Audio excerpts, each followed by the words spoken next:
Quiero hablar de esta noticia que se salió hace como 2 semanas del periódico Político.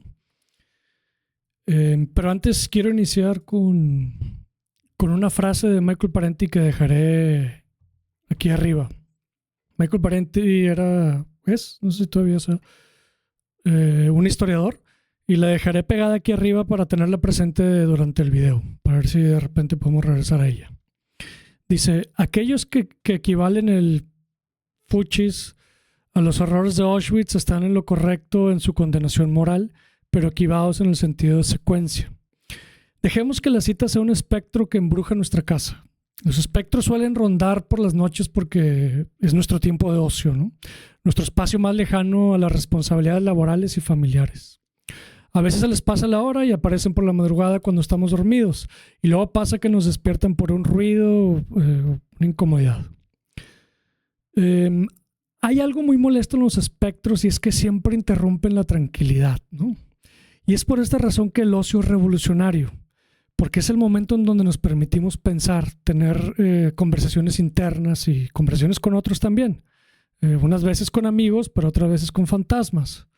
Es decir, es el momento en donde les permitimos a los espectros la transgresión. Quizá hayan escuchado una de las citas más famosas de Marx que dice: un espectro recorre Europa, el espectro del comunismo. Podemos intercambiar esta palabra que tanto miedo da, sobre todo en octubre, por aquello de Halloween, claro. Podemos cambiarla por otra: el espectro del feminismo, el de la independencia, el de la liberación, o uno malvado, ¿no? Como en el espectro del fuchis. Aquí lo importante es que los espectros que embrujan la casa hay que escucharlos porque representan el espíritu de la época. Es el aire que respiramos en nuestro contexto histórico, social y político. Un espectro de nuestra época, por ejemplo, es el de bienes raíces, el que de vez en cuando nos recuerda que la renta no equivale al espacio reducido de nuestro departamento, ¿no? Y que las historias de nuestros padres en las que jugaban en el patio de la casa nunca podrán ser replicadas por nosotros. Entonces dejemos este espectro rondando aquí arriba para regresar a él de vez en cuando. Y la palabra clave de la cita es secuencia. Y vamos a utilizar una analogía como ejercicio mental, ¿no? Digamos que un verdadero hijo de puta, si un verdadero hijo de puta va a ser abuelo, su hija está embarazada, ¿no? La madre teme que su hijo acabe siendo como él. Hay males que nunca cambian, se dice.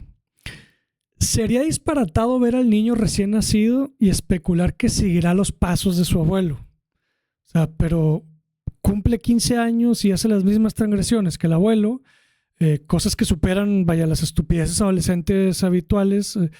Y entonces la mamá le advierte a su hija: aguas con Jorgito porque así era tu abuelo a su edad. Aún hay tiempo para cambiarlo, ¿no? Tiene 15 años, aún podemos guiarlo. Nos vamos enterando que la ruptura entre la hija y su padre se dio cuando ella tenía 25 años porque hubo un incidente. Él tenía 55 años y la golpeó de tal manera que acabó en el hospital. Desde entonces, la ruptura ha sido definitiva. Si para los 15 años de Jorgito, 20, 25 incluso, ¿no? Por decir algo, no hay un cambio importante en él y continúa con la misma ruta del abuelo, entonces podemos especular lo peor. Para los 25 podríamos decir que Jorgito ya es lo que tanto temía su madre, ¿no? Si alguien piensa que el golpe que el Señor le dio a su hija vino de una violencia que brotó de la nada, como combustión espontánea, está equivocado, porque deja fuera la secuencia de los eventos. Si rascamos en el chisme nos vamos a enterar que primero fueron gritos, luego un vaso roto, un empujón y una cachetada cuando ella tenía 17 años, ¿no? Si alguien dice: yo me hubiera ido de la casa en la cachetada, ¿no? O sea, ¿para qué esperarnos a que vaya empeorando? Y la realidad es que no está colocándose en los zapatos de la víctima, porque eso no representa la realidad de la mayoría de las personas, ¿no? De la mayoría de este tipo de casos. Como dice Lina Meruane, la imaginación es un requisito para la empatía, ¿no? Es un requisito para la empatía, y ella lo rescata de varios corresponsales de guerra que mencionan lo mismo estando en situaciones de guerra, ¿no? O sea, estando en situaciones pues de guerra. Entonces, la imaginación, o sea, bueno, y algo importante es que la imaginación también se trabaja. O sea, no es algo que, vaya, todos tenemos imaginación hasta cierto punto, ¿no? No es algo como que nacemos sin imaginación o no es algo como que nacemos con mucha imaginación y ya. O sea, claro que hay gente que tiene más que otra, pero la imaginación también se trabaja leyendo, se trabaja, no sé, con ejercicios, se trabaja fomentando la creatividad, ¿no? Entonces, digamos que le preguntamos, ¿no? A la víctima, ¿por qué no te fuiste de la casa en la primera vez, ¿no? Con la cachetada. Ya olvídense del regaño, ¿no? De la cachetada. Y él nos respondería, bueno, es que en realidad no lo veíamos tanto, siempre andaba fuera de la ciudad, lo veíamos una semana al mes, ¿no? O en realidad era malo solo cuando tomaba, o con todos sus problemas nunca nos faltó alimento, ¿no? Entonces, la verdad vivíamos bien económicamente, nos puso casa, ¿no? Entonces, así nos podemos seguir rascándole y vamos entendiendo que no es algo que se da, que brota así de la nada, ¿no? Y esto es porque, o sea, existe la violencia visible, ¿no? Es decir, la cachetada y luego ya el golpe, ¿no? Que la llevó al hospital. Pero esto es una etapa avanzada en la secuencia de la violencia intrafamiliar. Pero mucho antes de la violencia visible está la violencia invisible, ¿no? Que en algunos casos, por ejemplo, se llama micromachismos o microviolencia, etc. Si analizamos con detalle la historia, podemos ver esta secuencia, sobre todo si la vemos desde fuera. No se diga si la analiza una psicóloga, ¿no? O alguien, un especialista en el tema. ¿Por qué digo todo esto? Vamos a hablar más adelante. Ahorita quiero hablar de esta noticia, pero también voy a leer un texto que escribí que se lo pueden leer en Substack. Les voy a poner la liga abajo del video. Voy a leer prácticamente el texto haciendo algunos comentarios, pero bueno, lo voy a leer para aquellos que les interese, pero que no tengan tiempo o que les dé flojera leerlo, ¿no? Es un texto largo, pero vaya, es un texto que tiene ligas, referencia, bibliografía, entonces con eso creo que van a poder ver hasta dónde, qué tan profundo es este tema del fuchis en Estados Unidos, en Israel, y esta es la primera parte y después hablaremos de dónde estamos nosotros, ¿no? ¿Qué nos afecta a nosotros? Digo, más allá de lo obvio. Pero bueno, ¿por qué menciono todo esto? Bueno, precisamente por esto que publicó Político, ¿no? El periódico Político obtuvo acceso a un grupo de Telegram que estaba conformado por jóvenes funcionarios del Partido Republicano. Y hay que poner entre comillas la palabra jóvenes porque van desde los 18 hasta los 40 años. En los mensajes se ve cómo piensan estos funcionarios cuando no hay filtros, ¿no? Que eso es otra cosa curiosa porque la manera en que se obtuvieron que se filtraron estos mensajes es porque alguien dentro del partido se los filtró Político, porque hay peleas, batallas dentro del mismo partido, pero bueno. Y bueno, vemos, o sea, aparecen chistes sobre poner opositores políticos en cámaras de gas, violarlos, a la gente negra le llaman gente de sandía, ¿no? Por el estereotipo de que la gente negra come sandía. Y un montón de cosas, es algo absurdo. Es algo espeluznante, ¿no? Pero uno literalmente escribió amo Hitler. Entonces, obviamente esto no ha sido la única señal del nazismo imperante en los Estados Unidos. Vaya, el propio Musk, como ya lo hemos platicado en videos anteriores, hizo un Sieg Heil doble en público. y se toleró, ¿no? Y este grupo también se está tolerando. Entonces, ya inclusive teniendo referencias literales al nazismo. ¿Por qué sigue siendo tan difícil conectar el nazismo con el sionismo y MAGA? Y lo que quiero argumentar es que la razón, además de plena ignorancia, quiero argumentar que la razón es que en gran parte la sociedad está de acuerdo con la ideología nazi. Aquí, claro, hablo de la sociedad de Estados Unidos, también la mexicana, y cualquier que son o sociedad occidente que está contaminada de muchos aspectos por la sociedad de Estados Unidos, ¿no? Principalmente el entretenimiento, pero no solamente ahí. Y yo pienso que si hace 2 años nos hubiéramos preguntado cómo fue posible que Alemania permitió la llegada de Hitler al poder y al nazismo, pues ahora sabemos empíricamente cómo. Y esto es algo que me he preguntado precisamente desde hace 2 años, porque los ataques de Hamas en Israel, la operación que se llamaba Al-Aqsa, aceleró todo este proceso. De nuevo, no brotó de la nada, y eso es lo que vamos a ir viendo, pero sí lo aceleró. Y lo aceleró no solamente en Israel, sino que también lo aceleró en Estados Unidos. Una de las razones principales por las que ganó Trump en este segundo término es precisamente porque el genocidio de Israel empezó con Biden, ¿no? O sea, entonces, claro, aceleró un proceso del régimen fascista de Estados Unidos. Voy a dejar de hacer fuchis, porque ya dije también otras palabras condenables, entonces espero que no... Me siento muy, muy idiota, sinceramente, autocensurándome. Pero bueno, dicho esto, esta parte de la sociedad que lo tolera, incluso lo anima, niega rotundamente, esto es lo irónico, ¿no? O lo curioso, que niega rotundamente su afinidad con el nazismo y asegura que el nazismo es malvado. Ahora, me parece que los discursos imperialistas, principalmente el estadounidense, adiestró a Occidente a odiar el nazismo. O sea, es decir, nos adiestró a decirnos que es malvado, pero no explicó por qué es malvado, ni cómo lo fue. Entonces, y pues bueno, después no hubo suficiente curiosidad, la gente por investigarlo, y después fue muy tarde, ¿no? Por ahí en el video anterior mencionábamos la importancia que tuvo Hollywood en esto.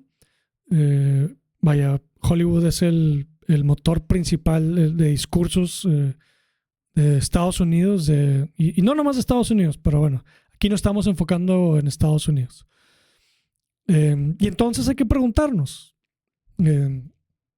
incluso aunque sea muy tarde, ¿no? Pero hay que preguntarnos, ¿por qué es malvado el fascismo? ¿Es por el antisemitismo? Y bueno, si nos quedamos ahí, entonces tenemos que incluir en esta maldad a más ideologías, países, religiones, ¿no? El problema que tenían la mayoría de los países europeos con el nazismo no era necesariamente la expulsión de judíos, sino que Alemania los estaba expulsando hacia sus países. Además que no estaba claro qué iba a pasar con ellos. O sea, no digo que todos los países sean antisemitas, muchos lo eran, y los que no lo toleraban, ¿no? Entonces, o eran antisemitas, bueno, no al grado de Alemania o de Hitler, pero de perdido lo toleraban, ¿no? Winston Churchill, que era el enemigo ferviente del nazismo, se opuso al trato de los judíos, que los judíos estaban recibiendo, pero también dijo que ellos eran responsables del antagonismo por el que sufrían, ¿no? Entonces, hay que tomar todo eso en cuenta, ¿no? Y no solamente Europa. En Estados Unidos, Henry Ford era activamente antisemita. Olvídense abiertamente, ¿no? Activamente antisemita, al grado que era inspiración para Hitler. Es decir, Hitler tenía un cuadro de Henry Ford en su oficina en los años 20, antes de que llegara al poder.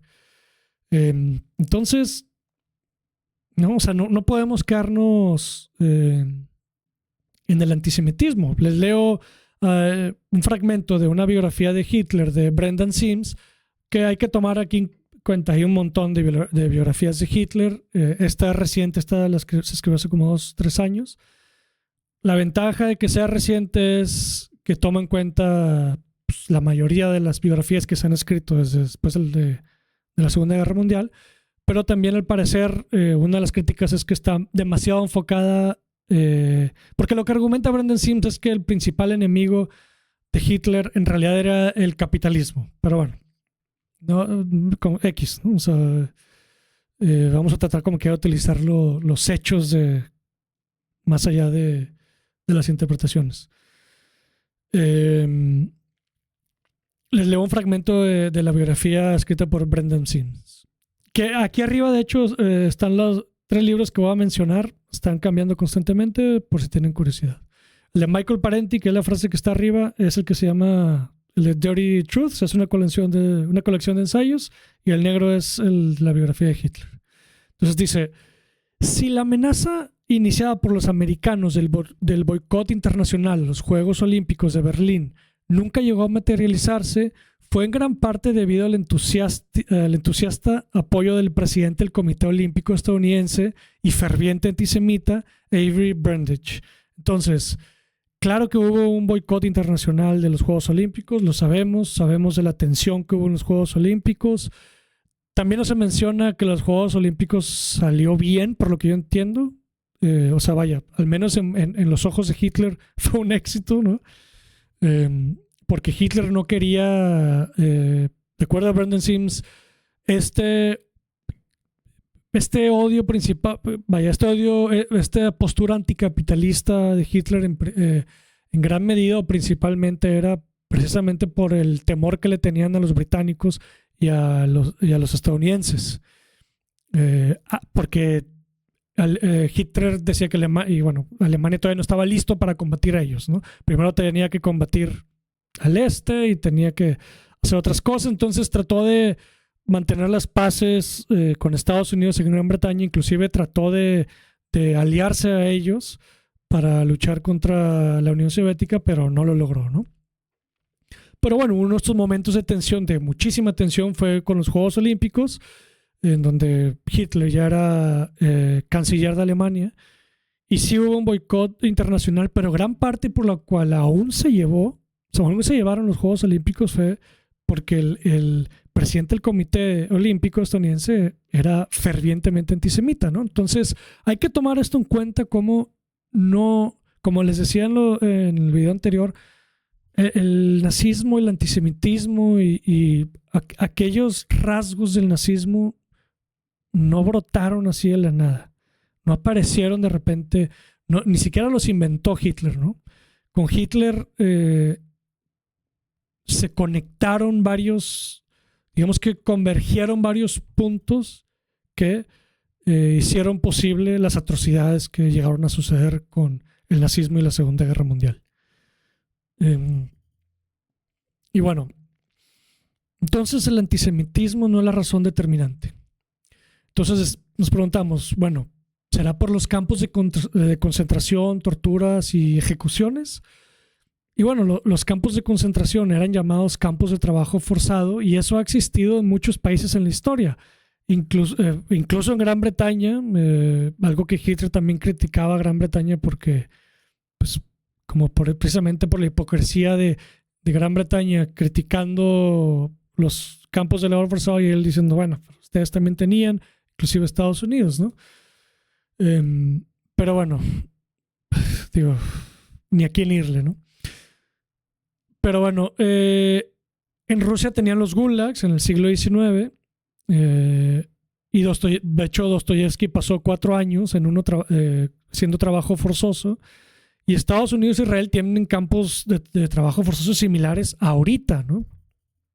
Al igual que la tortura, ¿no? Es nomás de buscar en Google Abu Ghraib o la bahía de Guantánamo, ¿no? En cuanto a Estados Unidos, y para Israel cualquier cárcel basta, ¿no?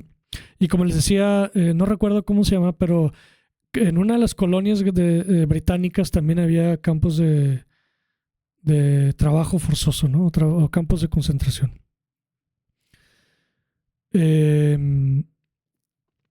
O será que es todo esto y más, que es como les decía, los lo cierto, ¿no? Son estos factores y otros, y cómo todos estos factores convergieron en el mismo momento histórico, ¿no? O lo suficiente. Pero entonces otra pregunta es, ¿cuál es el problema de Auschwitz? O sea, en realidad, ¿cuál es el problema de Auschwitz? Es decir, si el antisemitismo ya estaba admitido en este momento de la historia y los campos de concentración no son inherentes al nazismo, entonces, ¿por qué Auschwitz fue y sigue siendo un problema? Y la respuesta nos la da también Michael Parenti al inicio del mismo ensayo. Dice: si el fascismo llegara a América, algunos dirían que sería una insoportable pesadilla que rompería drásticamente con los patrones de nuestra cotidianidad. Y como nuestras vidas parecen retener sus patrones normales, entonces el fascismo aún no ha llegado. Pero en realidad el Estado fascista, como todos los estados, no necesitan hacer intromisiones catastróficas en las trivialidades de la vida diaria de todos los ciudadanos. Es decir, el problema de Auschwitz es que Auschwitz ya era la etapa insoportable del fascismo. Ya es en donde rompió con toda con toda idea de normal. Y claro, Auschwitz y poco antes, ¿no? O sea, digamos que ya en ese año de la guerra, ¿no? Pero es en donde es el puñetazo que recibió la madre de su abuelo, ¿no? Bueno, perdón, de su padre, ¿no? Es la etapa insoportable de la violencia familiar que detona, o que es digamos que el momento catastrófico donde hay una ruptura inquebrantable, ¿no? O sea, una ruptura donde ya no podemos regresar a ese estado anterior. Ya rompió con nuestra normalidad. Pero un periodo de tolerancia seguramente existió antes e incluso un periodo de felicidad, ¿no? Entonces ahora les quiero leer fragmentos de un libro que habla sobre los suicidios masivos que hubo en Alemania tras la caída del Tercer Reich, y este libro es el que aparece aquí arriba rojo, que se llama Prométeme que te pagarás un tiro, del autor Florian Huber. El autor utiliza diarios escritos por civiles alemanes que vivían en ciudades como Demmin y Malkin al momento en que la invasión soviética ya estaba por dar fin al nazismo. O sea, ya la invasión soviética estaba a días, incluso hasta horas, y pues había todavía civiles en estas ciudades. Todos los soldados que estaban luchando por Alemania pues estaban ¿cómo se llama? Pues estaban peleando, ¿no? O sea, estaban fue la palabra, como en la frontera de la batalla. Entonces, en estas ciudades se quedaron madres con los hijos, o señores, ancianos, ancianas, gente que no pudo luchar en la guerra por alguna u otra razón. Entonces, hay diarios de muchas de estas personas que el autor recupera para reconstruir cómo es que, o sea, qué estaban pensando en estos momentos, cómo es que llegaron estas personas a ser parte del nazismo, etcétera, ¿no? En Malkin, por ejemplo, que es una de las ciudades, se llegaron a suicidar hasta 500 personas en cuestión de 3 días. O sea, vaya, estamos hablando de suicidios masivos, y no fue la única ciudad que pasó algo similar. Hubo otras ciudades también de 800 personas, y bueno, las formas en que se suicidaron, creo que principalmente fue ahogándose en un río. Otra fue, bueno, disparo, ahorcamiento y con cianuro. Hubo también mucho suicidio con cianuro, y sobre todo los oficiales, ¿no? Los oficiales nazis, incluido Hitler. Bueno, entre los diarios hay algunos escritos por jóvenes que pertenecían a las juventudes hitlerianas. Esta era una organización del partido nazi, cuyo... siempre tengo un problema entre nazi y pizza, pero bueno. Era una organización del partido nazi cuyo objetivo era adiestrar a la juventud alemana en la ideología nazi, además de crear un sentimiento de camaradería, ¿no? Johann Radain es una de las personas que escribió un diario y del que recupera el autor, y escribe: una vez que el deber de las juventudes hitlerianas terminaba y la experiencia comunitaria rutinaria se acababa, a menudo caía en una profunda depresión emocional y me sentía muy solo. Para la mayoría de los alemanes, la vida después de 1933, o sea, cuando llega Hitler a la Cancillería, no cambió demasiado, porque había una fachada cubriendo la realidad del horror que se estaba fermentando. La gente iba al cine, al teatro, a los cafés, iba a bailar, paseaba en los parques y se relajaba en la playa, ¿no?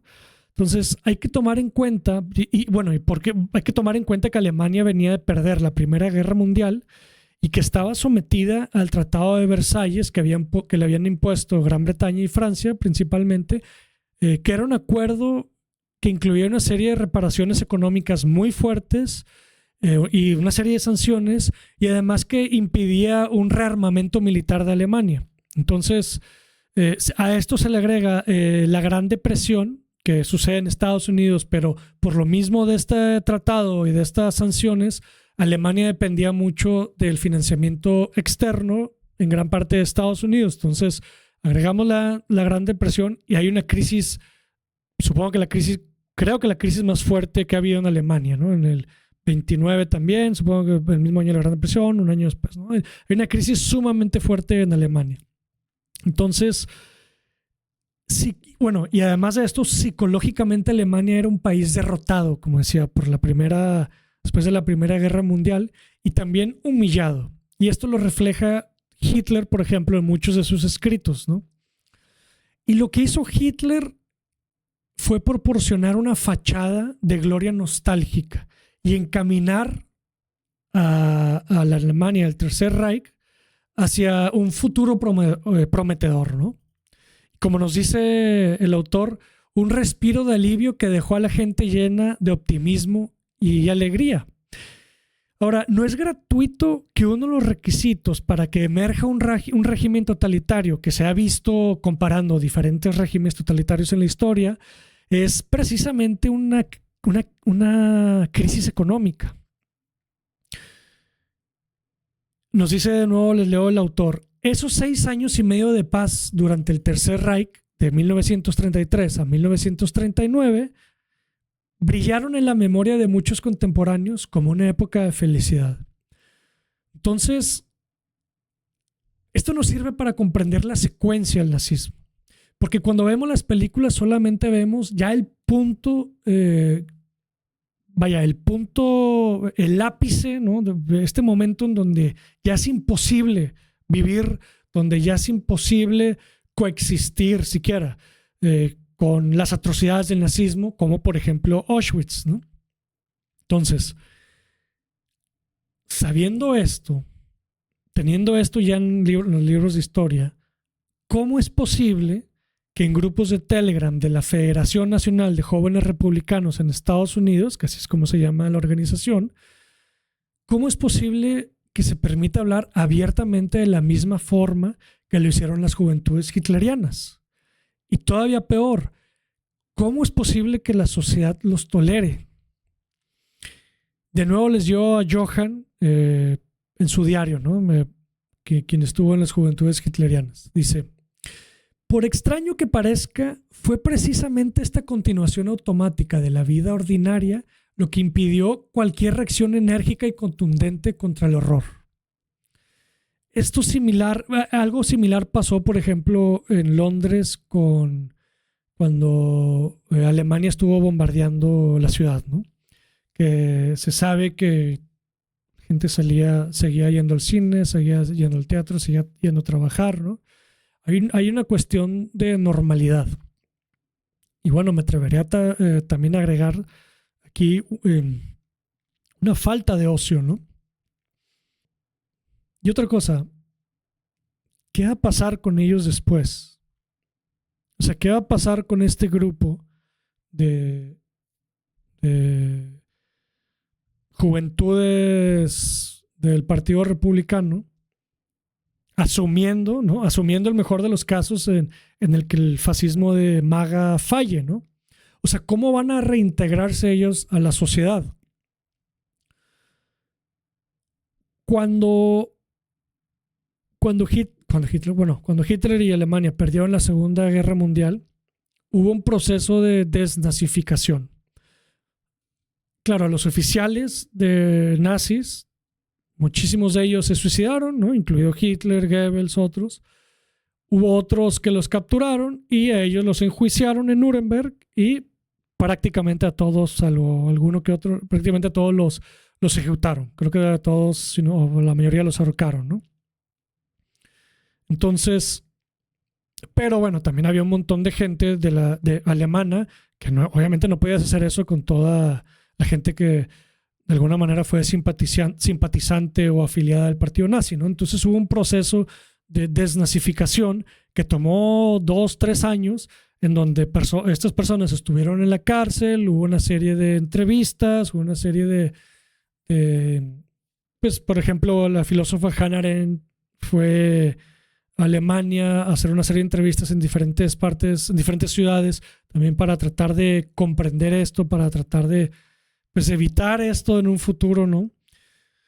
Pero bueno, entonces hubo un proceso posterior. Entonces, ¿cómo es que estas personas se reintegraban a la sociedad y cómo es que estas personas podrían reintegrarse a la sociedad? Y aquí quiero hablar quiero unirlo con algo más. Hay un efecto de cohesión y con valentía y virilidad y coraje que se da en la guerra cuando un batallón está en su última resistencia, ¿no? En inglés el last stand. Esto lo vemos, por ejemplo, en la historia de la batalla de las Termópilas o la película de 300, ¿no? Con los espartanos, donde fueron sabiendo que iban a morir, entonces hay una sensación de la última resistencia, ¿no?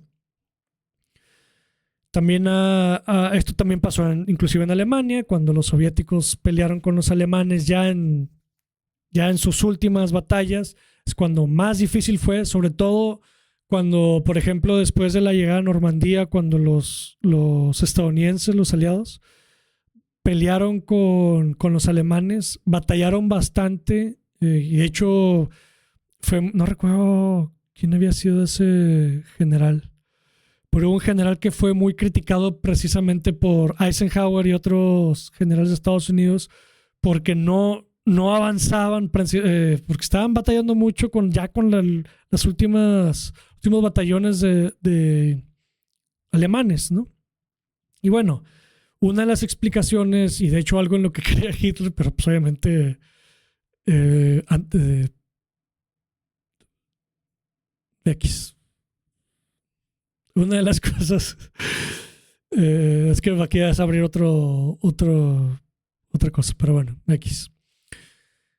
Algo que pasa en estos momentos es que hay una cohesión en el grupo porque saben que ya es el último momento en donde están peleando por la existencia misma, ¿no? Ya es una cuestión evidentemente en donde se juega la existencia misma. Y precisamente de esto hay como un dicho, proverbio, no creo que entre en proverbio, pero hay un dicho en la militar de China que dice pelear una batalla con un cuerpo de agua en la espalda.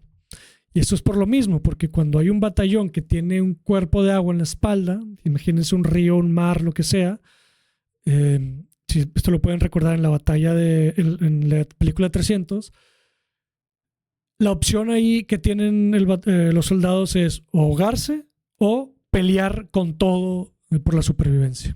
Entonces, al parecer, una de las tácticas chinas en la historia militar china es que si tienes un batallón que está perdiendo, digamos, y siempre peleas cerca de un cuerpo de agua, porque ahí retrocedes y das esa última resistencia teniendo atrás el cuerpo de agua, ¿no? Entonces, vamos a sacar esta idea de la militar y vamos a utilizarla como en la psicología o en la lógica de las ideologías fascistas. En estados parias, como es Israel ahorita y como fue Alemania en su momento, una gran parte de la nación es cómplice de las atrocidades cometidas.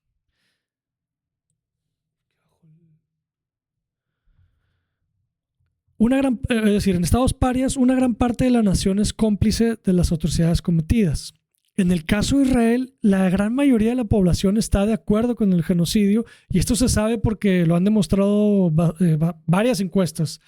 Si mal no recuerdo, como el 77% que estaban de acuerdo, y todavía un 5 y 10% más pues que no estaban en desacuerdo, pero era una cosa ridícula. Pero la gran mayoría estaban de acuerdo con lo que estaba haciendo, sigue haciendo Israel con Gaza, ¿no? Entonces, de nuevo, ¿qué va a pasar cuando el objetivo de la erradicación total del pueblo palestino, que claramente es el objetivo de Israel, cuando no se cumpla? Porque, es algo demasiado difícil de cumplir, ¿no? O sea, por más y todo lo que han hecho, aún así es algo demasiado difícil si es que se sigue permitiendo, ¿no? Pero entonces, bueno, me piden que sea optimista. Bueno, supongamos que no se cumpla, o vaya, si quieren ser todavía más optimistas, todavía hay gente que cree que esto se trata porque Israel en realidad quiere vivir en conjunto con Palestina. Eso es una estupidez. Pero bueno, supongamos que se logra de alguna manera u otra que los israelíes y los palestinos vivan en el mismo estado. Los israelíes tendrían que reconocer la culpa de sus hechos, porque si no la reconocen, de inmediato empieza otra guerra, ¿no? Y si sí la reconocen, entonces se le tiene que pedir de nuevo algo demasiado a los palestinos, algo ridículo a los palestinos, que es perdonar el genocidio. O sea, es decir, perdonar el genocidio, el crimen de crímenes que han cometido en los niños, ¿no? En la juventud del pueblo palestino. Porque hay que recordar que la edad promedio del pueblo palestino hace 2 años era de 18 años, ¿no? Entonces, en el mejor de los casos que se logre, ¿cómo van a enfrentar eso? ¿Cómo van a enfrentar, si es que reconocen la culpa, cómo van a enfrentar los civiles israelíes esa culpa, ¿no? Y además, desde hace 2 años, nunca antes habían visto una salida. A ver, los israelíes tienen doble pasaporte, ¿no? Entonces, los israelíes en gran parte salen y entran a su país. Tienen pasaportes distintos de Europa, Estados Unidos, etc. Rusia también hay muchos. No es gratuito, que muchos de ellos hablan muy bien inglés, muy bien ruso, etc. Pero nunca antes se habían salido tantos israelíes del país, ¿no? Como en los últimos 2 años. De hecho, hay una noticia que salió de Times of Israel que cínicamente llaman, en verdad una estupidez, pero llama el costo oculto en la guerra, ¿no?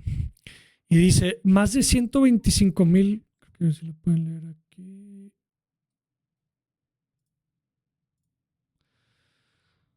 Ya se pudo arreglar esto. Entonces, dice Times of Israel, más de 125,000 ciudadanos israelíes se mudaron al extranjero entre principios de 2022 y mediados de 2024. La mayor pérdida de capital humano en el país en un periodo tan corto. Y dicen, es que en verdad estamos aquí entre la sociedad más estúpida y malvada que ha existido, al menos en nuestro tiempo. Dice, posiblemente vinculados a la guerra de Gaza. Posiblemente, ¿no? Guerra de Gaza. Pero bueno, esto es un gran problema para Israel porque cualquier estado colonialista, cualquier imperio, uno de los recursos más importantes es precisamente gente. Necesita gente para poblar aquello que está colonizando, ¿no? Y bueno, en el libro de Hoover podemos anticipar lo que va a pasar.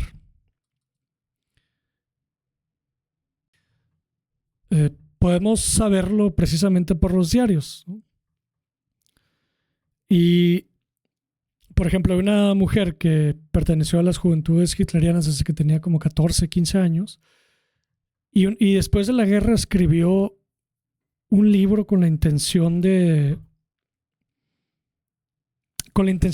de ayudar a comprender cómo es que se dio todo esto.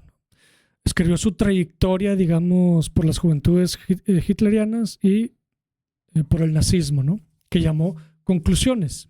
Y de hecho le envió una copia a Hannah Arendt, mientras que Hannah Arendt estaba haciendo esas entrevistas que les mencionaba, ¿no? Con la intención de ayudar a que se comprenda cómo es que dejó pasar todo esto. Y bueno, les voy a leer el libro de Hubert. Dice: el 3 de julio de 1963, Melita Mashman, ella es la que perteneció a las juventudes hitlerianas, de Dartmouth, la ciudad, envió una carta a Hannah Arendt en Estados Unidos, acompañada de su libro Conclusiones, sobre su trayectoria en las juventudes hitlerianas. Había leído los escritos de Arendt sobre Alemania y quería ayudarla a entender a los alemanes que habían seguido siendo nazis apasionados incluso después del colapso del régimen. Mashman era consciente de la delgada línea que estaba recorriendo, de lo fácil que sería considerar su libro como una imposición intolerable, pero sentía que había pagado con su sufrimiento. Y dice Mashman: mi conflicto era de naturaleza existencial.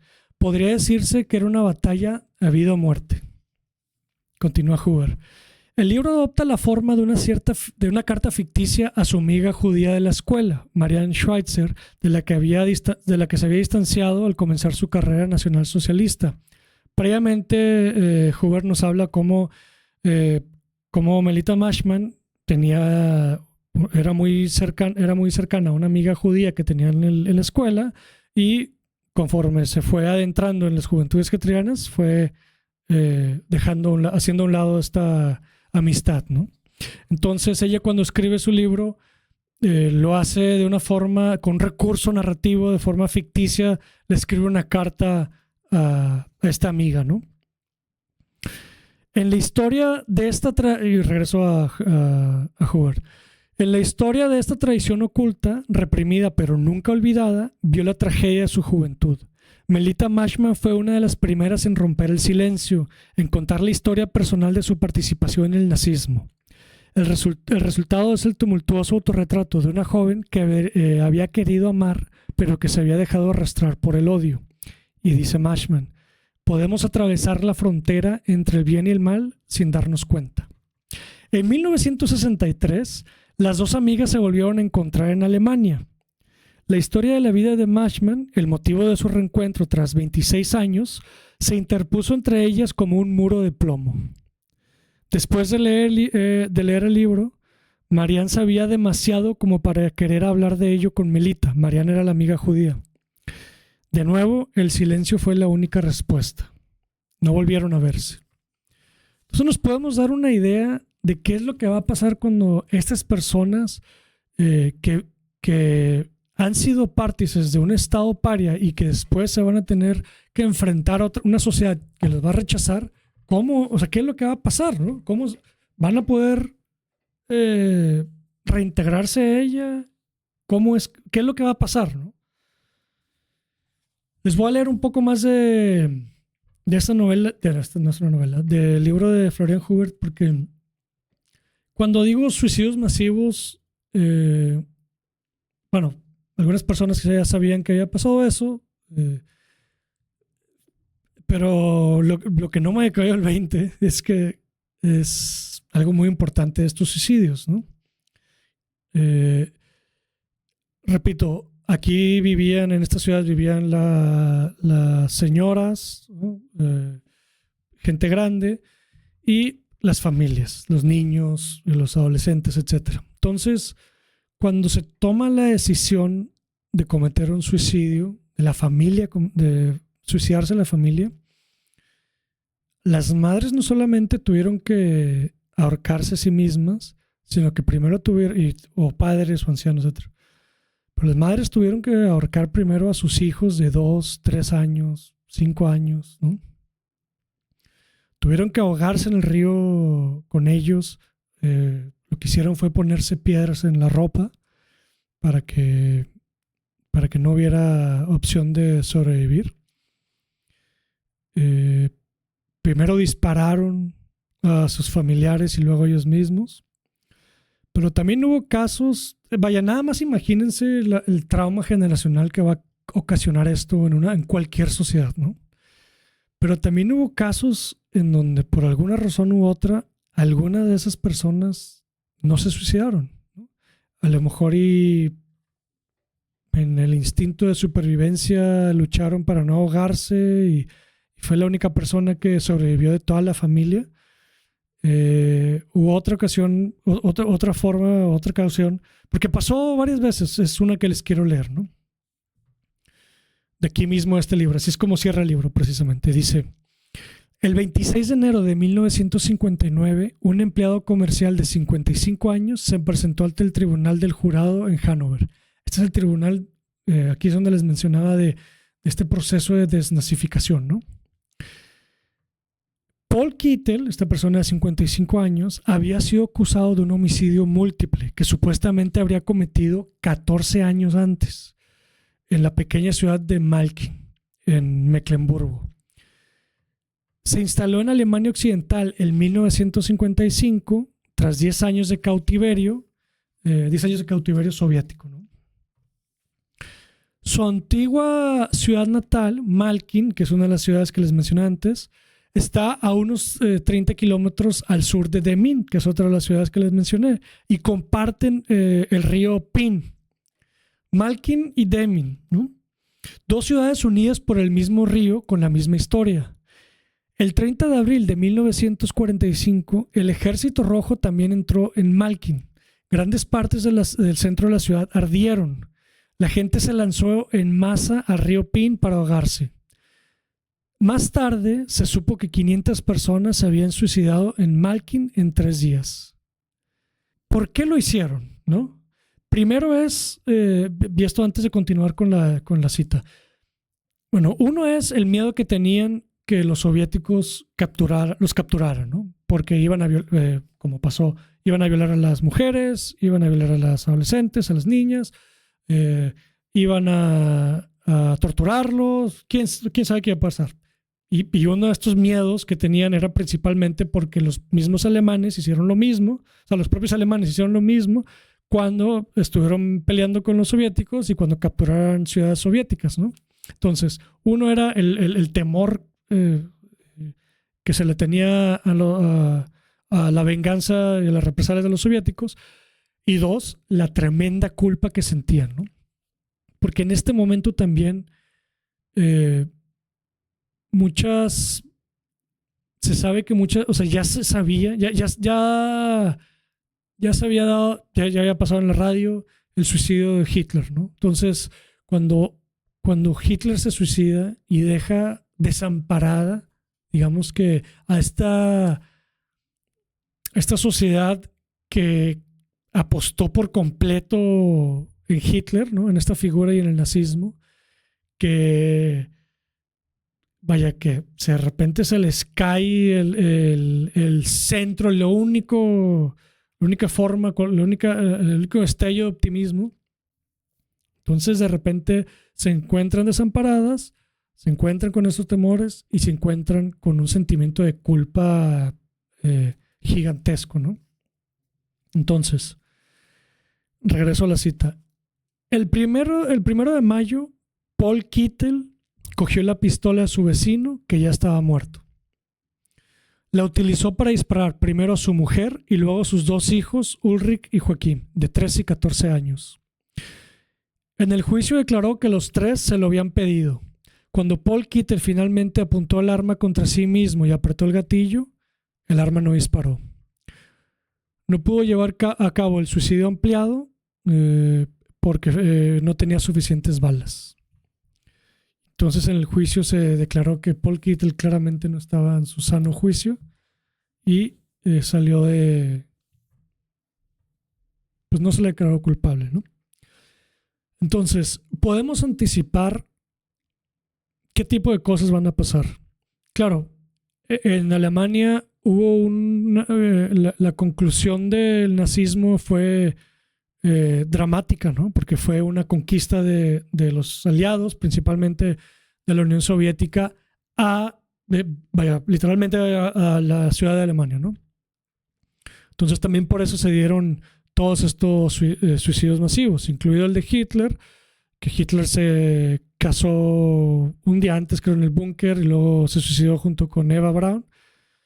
Y bueno, entonces, en una situación, digamos que así de determinante, de dramática, podemos anticipar qué es lo que va a pasar con con esta sociedad cómplice, ¿no? Y podemos también anticipar en estos casos de gente que continuó viviendo después del nazismo, después de la Segunda Guerra Mundial, y cómo tuvo que enfrentarlo. Como esta persona que escribió sus conclusiones, Melita Nashman, en donde ya no tenía nada que decir, ya no tenía nada que platicar con una persona judía, porque ya había... ¿Cómo regresas eso, no? ¿Cómo perdonas eso? ¿Cómo toleras también tú mismo esa culpa? Entonces, como dice una canción de Little Dragon, ¿qué va a pasar después de la lluvia? ¿Su vida va a ser la misma o qué es lo que va a pasar, no?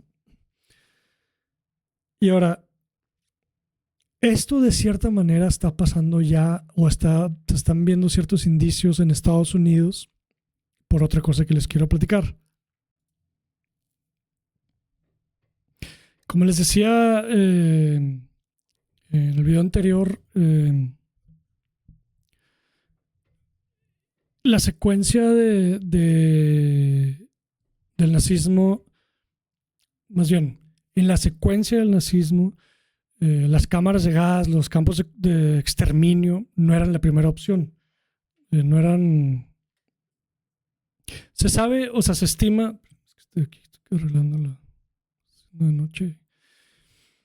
Se estima que Hitler y un grupo, el grupo más cercano, Heydrich, etcétera, de Hitler, obviamente sabía con anticipo, sabía antes, no desde un inicio, pero sabía antes que la mayoría, pero aún así se les informó a oficiales del rango más alto sobre la solución final a mediados de la guerra, inclusive después de que Estados Unidos haya declarado la guerra.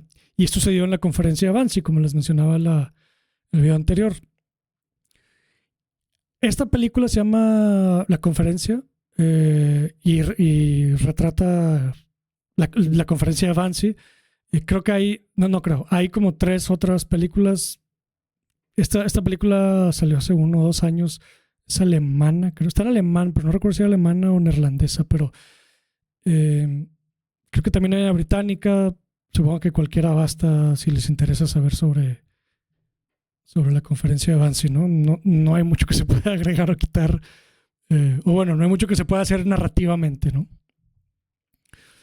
Este señor que está aquí arriba, él es uno de los coautores de las leyes de Nuremberg.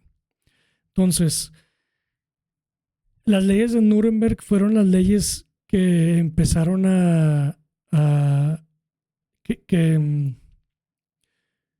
digamos que las leyes que especificaron quién era judío, quién no era judío, quién era judío para ¿cómo se llama? Para evacuar forzosamente, lo se le llamaba, ¿no? O sea, para definir cuál era el enemigo judío, ¿no? De cierta manera, porque a lo mejor ahorita imaginamos de que todos los judíos, ¿no? Simplemente judío, y en realidad no era el caso. Hubo unas leyes en donde dijeron, ¿qué pasa si la mamá es judía y el papá no? ¿Qué pasa si la persona rechazó su judaísmo, ¿no? O sea, ¿qué pasa? Porque también hubo personas judíos alemanes que lucharon con los propios alemanes en la Primera Guerra Mundial, ¿no? Entonces también cometer una traición a los soldados, a los veteranos, es una de las traiciones, históricamente es una de las traiciones más fuertes que puede hacer un Estado. Y esta persona fue uno de los coautores de ese libro. Y una de las cosas que argumenta aquí es porque lo recuerdo, aquí Heydrich les anuncia la solución final, el exterminio de los judíos. Y él dice, pero bueno, a ver, espérame, pero ¿qué es un judío? O sea, esto va a ser, o sea, nos vamos a tener que basar en las leyes de Nuremberg, y entonces empieza a haber una negociación y una coordinación para ver qué judío va a entrar ahí, ¿no? Y él dice, es que no están entendiendo. O sea, esto va a ser un problema. Y claro, no, esto no tiene nada que ver con que él estaba, vaya, sí había un aspecto moral, pero en realidad no era lo principal, no era el aspecto moral, sino que si tú sacas a todos los judíos de diferentes países, va a haber un problema en las comunidades porque pues esa persona judía tiene algún vecino que no es judío, algún amigo, algún colega, ¿no? Cualquier persona. Entonces todo eso va a crear una inquietud en la sociedad, y eso es lo que no quería precisamente la Alemania nazi. Era cómo hacerlo, de manera que no, pues no iba a pasar desapercibido, pero que hubiera el menos, digamos que, enojo posible por parte de la sociedad, o simplemente la inquietud, ¿no? El no saber qué va a pasar, la incertidumbre. Entonces, esto es lo que está argumentando él, ¿no? Y esta misma decisión, aquí lo que se decide, porque del otro lado de la conferencia hay más personas, pero también hay pues líderes de la SS, ¿no? Hay un no sé cuál sea, de que director de campos de concentración, coordinador, no sé, de un campo de concentración en donde lo que están diciendo ellos, ¿qué importa? Mientras sea judío, ¿no? O sea, ¿qué importa si es un tercio o un octavo? Y él lo que argumenta es esto, lo que les digo, ¿no? Que no es así. Esto va a ocasionar problemas. Y entonces, esa es la coordinación que se lleva a cabo en la conferencia de Wannsee. Y esta misma pregunta es la que se hizo y se sigue haciendo de cierta manera Estados Unidos, el régimen de Trump, la administración de Trump, pero con los migrantes. ¿Qué es un migrante que hay que deportar, de acuerdo a ellos, ¿no? Porque en un inicio era migrantes ilegales, ¿no? Criminales, ¿no? Eso fue lo que dijeron. Y mucha gente estuvo de acuerdo, ¿no? Mucha gente de Estados Unidos, mucha gente, pues, creo que también acá, muchas personas estuvieron de acuerdo, ¿no? Sí, claro, lo vieron su poca imaginación, dijeron sí, que se lleven a los migrantes criminales. Pero la realidad, de nuevo, se han informado de lo que ha pasado en la historia cuando hacen esto, es que la realidad es otra. ¿Qué es lo que pasó con Trump y con ICE? Obviamente esa idea de que los migrantes son los principales criminales no es cierto, no existe.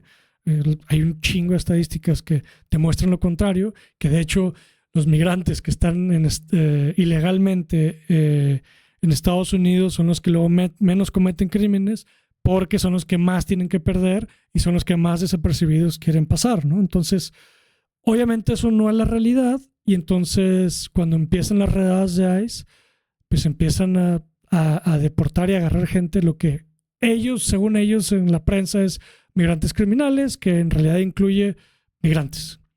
Muchos de ellos con papeles incluso, otros con papeles en proceso, entonces ni siquiera en estado de ilegalidad, ¿no? O sea, ni siquiera estando ya legalmente. Además que aunque hubieran sido ilegales, es ilegal lo que están haciendo, pero vaya, ni siquiera en eso. Entonces, Obviamente, todas estas personas que estaban republicanas, que estaban de acuerdo con que se lleven a los migrantes criminales, que tenían un trabajo de construcción, que tenían un trabajo de agricultura, pues de repente se llevan todos sus empleados y entonces empiezan a quejarse y dijeron, no, pero nosotros nos referíamos a los criminales, ¿no? Entonces, obviamente eso causa un problema en la sociedad, ¿no?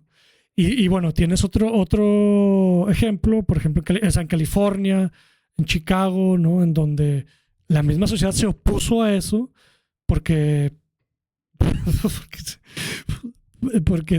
tienen amigos, o sea, más allá de, aparte de lo moral, lo que ellos entienden por migrantes, o sea, vaya, los migrantes en sí, pues tienen amigos que no son migrantes, tienen familiares ya tienen, o sea, ya son parte de una comunidad, ¿no? Entonces, esto es lo que ocasionó todo este pleito entre ICE y estas ciudades, lo que después se dio en la marcha de No Kings, ¿no? De no reyes. Entonces, podemos anticipar qué es lo que va a pasar en el mejor de los casos que termine el fascismo de MAGA, porque también algo que se va a ver, vaya, el fascismo ya está en la administración de Trump, ya es la administración de Trump, pero Trump también tiene 80 años. ¿Qué va a pasar cuando muera? Si es que termina, si es que puede, de entrada, si es que puede terminar su periodo con la presidencia, ¿no? O sea, si entra J.D. Vance, que es el vicepresidente, podrá mantener, porque se va a caer la figura de culto, ¿no? Entonces, ¿podrá mantenerlo? Habrá que ver, porque ya están anunciando, ya hay muchas filtraciones de documentos y el propio Trump ya lo está anunciando, no rechazando la idea de que están preparando todo para un tercer término de él, ¿no? Tercer término presidencial. Y claramente es ilegal, pero ya lo están haciendo, ¿no? Entonces, habrá que ver eso. Otra es, pues no sé, si falle por alguna otra razón, ¿no? Pero bueno, podemos anticipar qué es lo que va a pasar en esta sociedad después. ¿Cómo es que se va a volver a integrar?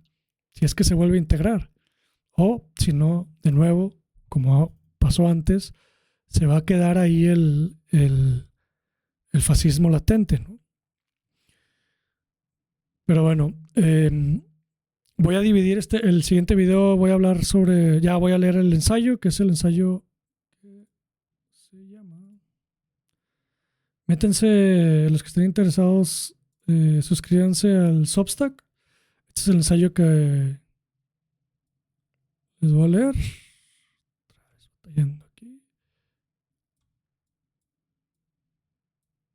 Otra vez batallando aquí.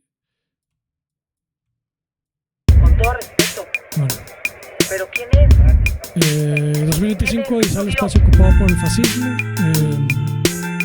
Lo vamos a ir leyendo, vamos a ir viendo algunas ligas, vamos a ir viendo, también voy a hacer algunos comentarios porque también ha habido ha habido actualizaciones, ¿no? Esta es la primera parte del ensayo. Aquí esta está enfocada más bien, ¿Pero quién es? con las bases de lo que va a ser el ensayo total. Es un ensayo largo, la primera parte son 50 partillas. Entonces, la segunda parte voy a hablar del apocalipsis y el anticristo, que es algo que tiene... Se van a asustar, chicos. Se los digo en serio, se van a asustar. Quienes no están enterados de hasta dónde llega, qué tan profundo llega este agujero, se van a asustar.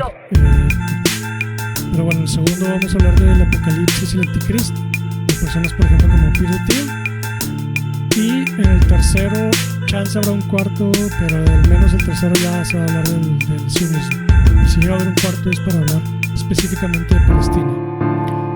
Pero bueno, lo voy a pasar a la siguiente video para dividirlos. Nos vemos a la próxima. Suscríbanse si quieren, les interesa el Substack. También ahí a veces subo algo de ficción. Este video también se ve directo a Substack. Y nos vemos a la que sigue. Esta canción que canto, amigos, es una más de dolor. Si es que me ven llorando, amigos, discúlpenme por favor.